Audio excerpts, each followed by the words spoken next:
And what did they always tell us? If you started talking, they started saying, if you can't handle your own business, how are you supposed to help others? Bullshit. Whoa. Learn how to handle your business. Don't talk to the people who care about you, because you're not a liability to me. Hell no. You're my strength. The fact that I can tell you something and you can say, man, I've experienced something similar. You called it being away. I called it the quiet. What did you call it? The unmentionables? And I called it the quiet, the lack of the chaos. The quiet. I'm like, holy shit, the quiet is so friggin' scary. It's like deep space. There's nothing there. There's no sound. And you're like, my brain just keeps running. I can't turn it off. Funny thing is, when you talk and you find out people who go into therapy, most of them go because they had to get help for themselves. Then they started their journey. And then they did it. But a lot of their stuff, when they come to dealing with the stuff we deal with, it's theory. It's written in a book. And so as time and time, because I do through the Code 9, I do crisis intervention now. So I get the call, hey, George, I'm not allowed to talk about department stuff, but they're like, it's in your area. We need you to do crisis intervention. This correctional officer was jumped, and his wife is calling because she doesn't know who to talk to. She doesn't want to talk to the department. He doesn't want him to lose his job. I mean, think about it. You're going fucking nuts and you're worried about losing your job, your home, and everything else. How are you supposed to provide for your family and you can't get help? Right. That's fucked up. That's the only thing to say. I don't want to cuss, but it's a stigma. It's a stigma it's a stigma. If you're asking for help, man. So she's like, he's screaming, he's yelling, and then I go into the room and he's just like, and I can tell he's white, but he won't shut down. And he won't talk to anybody. So I finally talked to the guy. I said, look, just listen to me. You don't talk. I told him my story. I started talking, mentioned the things. And as I went, he just volunteered. He said, that's what I'm experiencing. That's what's happening. Wait.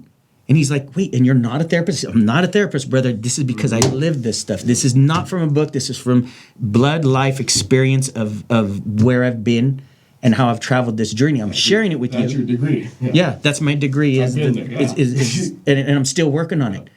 So one of my favorite, for lack of better terms, memes is that one where it shows the guy is climbing up a mountain. And he says, what do I do when I get to the top? And he bends over and he says, I grab the guy next to me and pull him up.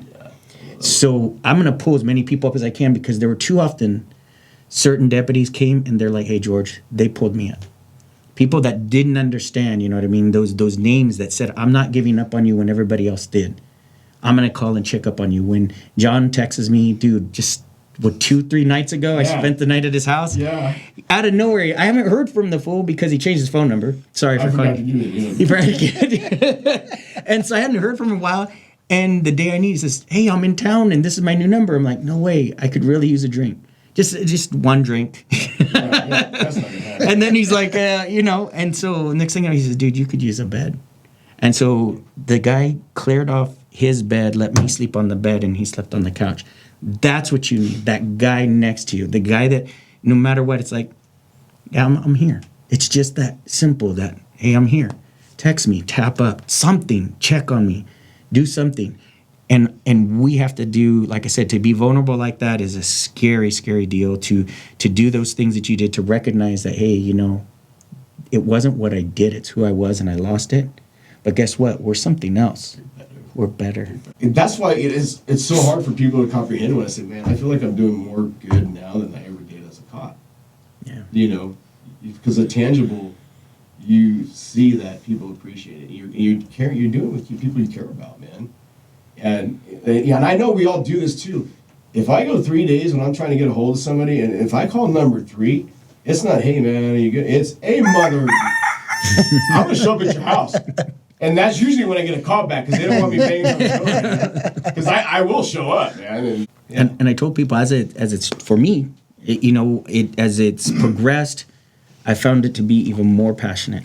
Yeah. That the more I do it, the more I want to do it, the more fulfilled I feel.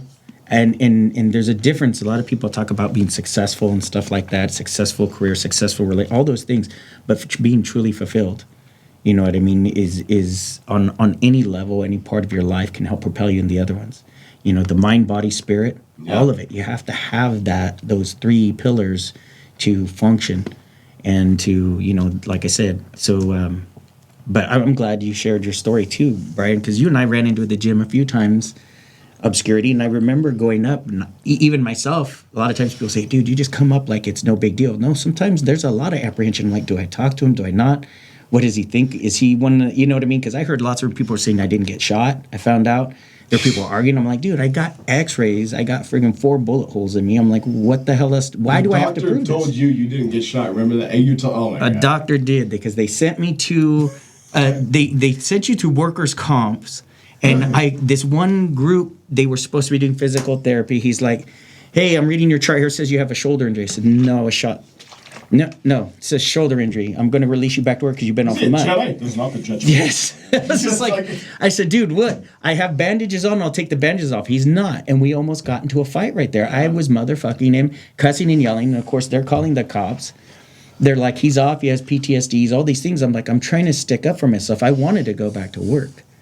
And for somebody to try and tell you that, you're like, dude, just fucking open the bandages and look, just take the bandages off. You'll see I'm not lying. What the hell's wrong with you? Do your job. Right? As a And doctor. this is what they treat you like. So when you see that it can be as outrageous as that, as what happened to me, that they denied me, this is the thing a lot of people didn't know, they denied me antibiotics. I got a staph infection. It was so bad that when I left that office, I called my attorney. I said, I've been getting sick all the time. Something's wrong. He says, I want you to go to a chiropractor. I'm like, are you fucking kidding me? He's one you can go to because of the injury, right? Because it's a workers' comp. You can only go to these doctors. So go to this. I'm like, a chiropractor. What is he going to do? I'm like, really? I got 4 bullet holes. I'm losing my mind. I'm losing my shit. I'm breaking out all over the place. I keep getting sick. Something's wrong. He says, go to the chiropractor. I walk in there. Chiropractor, I'll even say his name, John Immersion. He saved my life. Asshole of a guy, love him to death. He saved my life. All those things all in one. I walk in there. He says, come on back here. It had everybody wait. He said, come on through. Everybody's like, what the heck is this? He gets me back there. He has me take off my shirt. And he just says, boyfriend, that's what it was. He says, oh, fuck, you're not going anywhere. Don't leave. No. He says, sit down, close the door. He's gone for about 5 minutes. Come back in. He brings in his MD. He had an MD on staff, which I didn't know. Wow. He says, is this what I think it is? He says, you have a MRSA staph infection so bad. He says, have you been getting sick? Yes. He says, are you having all these problems? Yes. I thought it was a breakout like pimples. It was all over my body. It was rash. It was just everything. It was like hives everywhere. He says, you're covered in it. He says, basically what's happening is your body's building up toxins. And the last guy we saw like this died in 2 months because his liver and kidney shut down because he couldn't handle it. Damn, man. So they put me on an IV there. They said, we're calling, who can we call? You're not driving anymore. That's it. And so he came and he helped me through that process. And then he got me to the right therapy, the right therapist, the right people. It took a long time. It was a long course of action. But God provided those people for me. So I tell people, okay, push comes to shove. You have to be able to get through the medical portion of it as well as the mental portion, and they have to kind of coincide, because if not, you're out of league. My faith was shook, as I just said. My health was down, and I physically couldn't move. So the 3 pillars of who I am now was messed up. So what do you do? Embrace it. Right? You embrace it. Embrace it. Because how do you get stronger without pain, right? I mean, and plus, you'll be surprised what you can get through when you don't have a choice. Right. And it's like we said last night, and we've said this before, it's not, life is always it's always gonna win. Mm-hmm. It's like getting in the ring with the boxer. You know how the fight's gonna end, bro. Right. You know you're never gonna win that fight. But what you wanna do is keep pissing him off. And he's up again. Damn, remember how Apollo got pissed off when Rocky kept standing on him? He's like, damn, snatched his soul, like David Goggins said. Mm-hmm. I love that. He's just shaking his head. And that's how I kind of picture the analogy of life. You got to keep getting back up and piss off whoever's trying to make you suffer, but you get stronger and you help others. Mm-hmm. And that's the thing, you spread that, and to me the world becomes a better place, man, because kindness is the one thing we do that's actually physically contagious. If you don't believe me, look it up. Look it up. Physically contagious. When an act of kindness becomes physically contagious. Did you guys know that? Mm-hmm. I know you did. Did you know that? Wow. Well, why'd you guys tell me, man? Why am I the last one to know? Suckers. It's the 2 things, kindness and love, is something that you can never run out of. And love is the hard work. It's not the easy stuff, right? That's it's not 16 Candles, even though, I love that movie. But it's a brother's love. It's the love that you experience in other ways, shapes, and form. But, it's willing to go that distance for that significant others or whoever that is, your partner, those things that you have to do.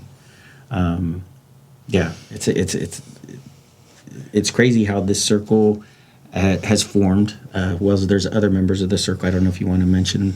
Yeah, absolutely. We miss these guys right now, but they've got some stuff going on. We got Matt. Matt's got some stuff he's got to deal with, and believe me, he wants to be here. I really want him here because I get to make fun of him when he's here. But I just love the guy to death, man. Matt's just that guy, He we didn't get to hear some bitch in a long time. That's what he says every other word, but he's just a kind-hearted guy who's built like a brick shit house, man. It's like, but he's so kind-hearted and genuine, and we miss him. But he called me like borderline in tears because he couldn't be here. Even when I put the text that, hey, we're going to be here today, he calls when he doesn't have to because he wants to be here. But he'll be back probably within a month or so, hopefully. He's just got to deal with some stuff. Brandon, missed that guy too. Man, him and Matt going at it was hilarious to watch, by the way. So we miss you, brother. We miss both of you guys. Absolutely. He's got some stuff he's dealing with too, and hopefully he's back sooner than later. Tanner went back to law enforcement, man. They pulled him back, and he's over there. In fact, I called him yesterday, and he's breathing heavy. I go, what are you doing? He goes, PT. I go, voluntary PT. He goes, yeah. I go, you're fucking stupid, man. And he goes, no. He goes, this is on my own. I go, oh, okay. You're working out, basically. I thought he was in there with the cadets, like working out. Like, hey, this guy's dedicated, man. But, I like hearing today when he texts back. He didn't say, I can't make it. He said, I got priorities. I have things with the family and the wife. And when I hear that, I'm like, it warms my heart, man, because you want to see that. So it's important to keep that. And it's important that, we keep reaching out, but it is very important that we get the message that you need to try and show up and overcome that anxiety or those thoughts, the process, because that's something it is difficult to overcome. And so how do you do that? Why don't you, Bryan, how do you do it? What do you tell yourself? What did you tell yourself today? Because I know without a doubt, I even had some reservations coming here today to do this. Even though I love you guys, there's always that little doubt, the little seed. It's like sometimes you can't quite strangle it out. Did you have any of that, or what was your process to come today? I've been wanting to come down to CMAC and just get this thing moving forward to the next level. So I didn't have any, issues about coming down today, but it kind of goes back to what you talked about earlier, the quiet. So when like for me, when it's quiet, that little voice that negative voice starts whispering, and I know we've all had it, whether it's you're not good enough or,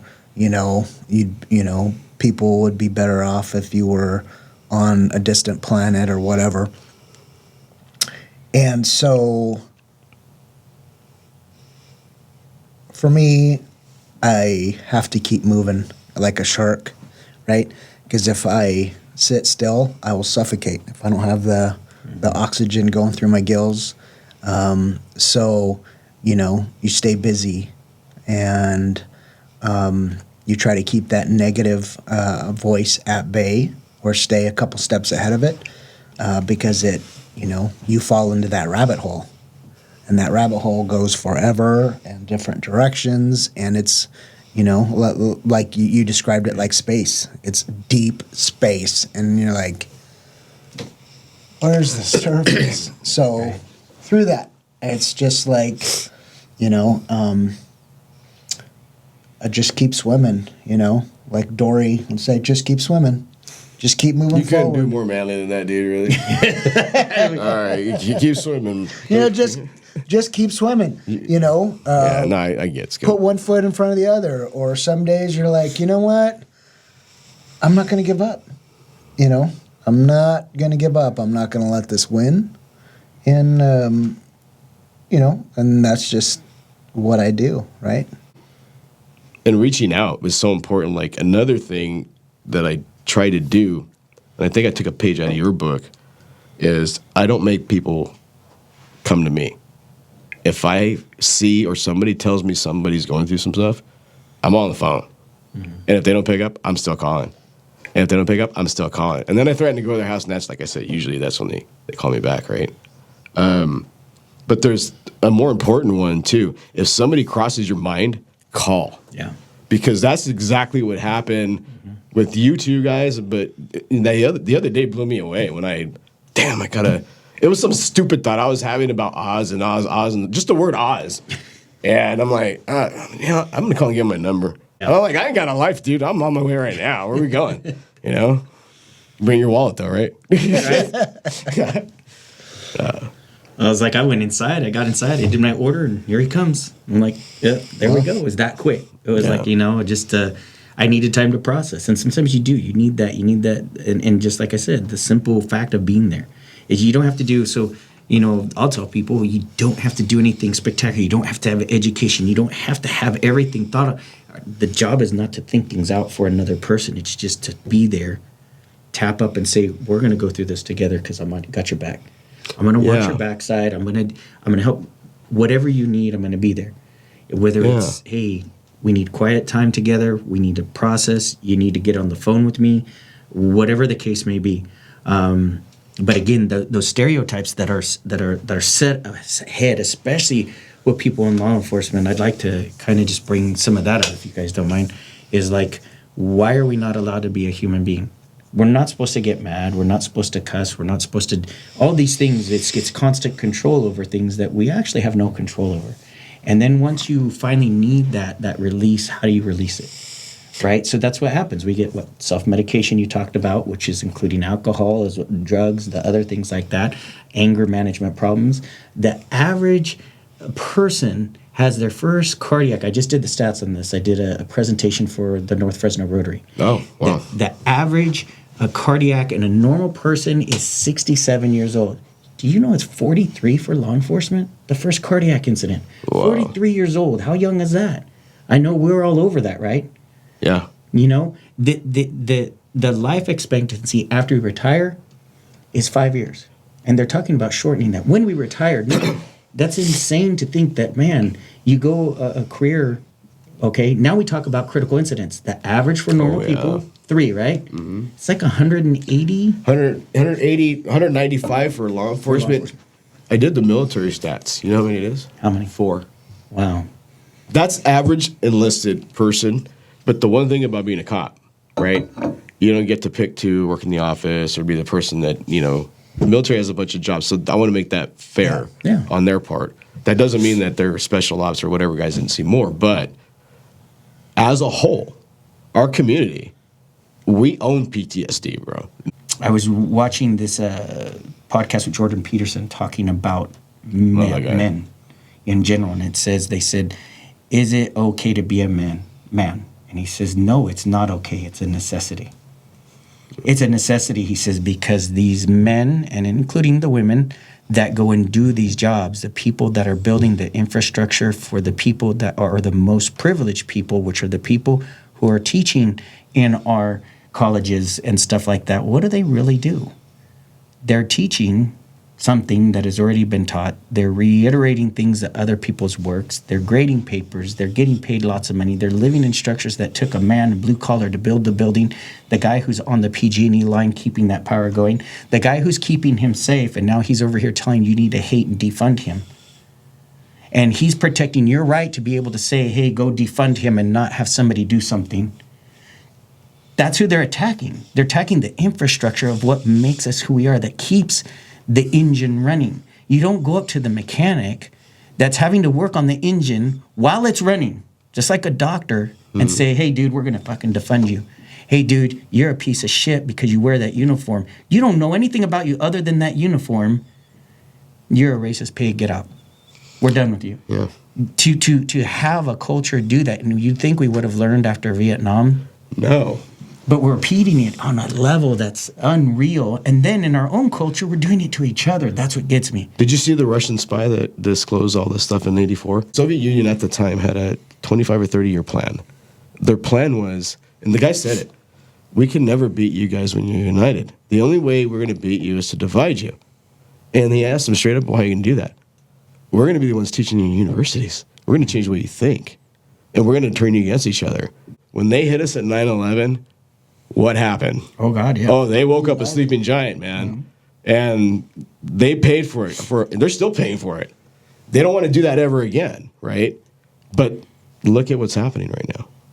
And it's the opposite. Well, it's the same thing as what I just said. How do you change a culture from within? Yeah, but that was genius. Our enemies know that. The sequence of storms. You're either going into a storm, the middle of the storm, you're just coming out of a storm. No matter what, that storm, and that's with anybody in life. It doesn't matter your ethnicity. I always say that word wrong. I speak American. I don't know how to speak English. So, I'm not educated the right way. Yeah, I get it. And so We're talking about different cultures and things and backgrounds, okay? right? Okay. So there you go. See, clarified it.